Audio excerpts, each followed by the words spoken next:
Hey everybody, I got 2.5 minutes to quickly show you how to use PowerPoint Live through the web version. So sit tight, follow along with me. I'm sharing my screen, and the first place I want you to go is to your login because we're going to access this through the web. So once you log in, I want you to then come to these little hamburger tools, the 9 dots in the corner. Okay, this is how we access PowerPoint on the web. If we don't do it this way, unfortunately, we're not going to be able to see or use the PowerPoint Live feature. So now, once you are here, you can click inside of PowerPoint. Usually I like shortcuts. So I would come down to my Windows key and then open up PowerPoint here, but this is not the web version, okay? So in order to access PowerPoint Live, you're gonna have to go the way that I showed you.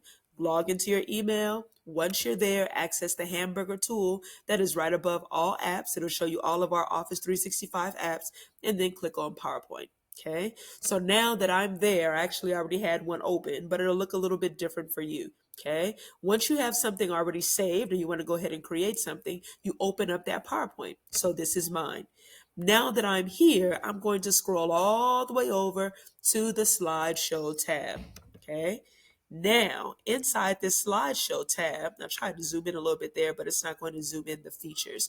Right underneath it, you will see the tab that says Present Live. So now I'm going to show you through another tutorial how we take this Present Live tool and then continue to add on the features. Sit tight.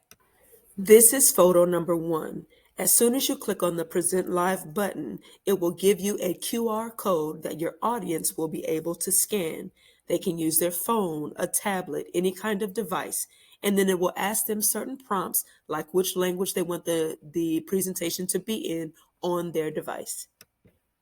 At the bottom of the screen now, you will have these versions available or these options.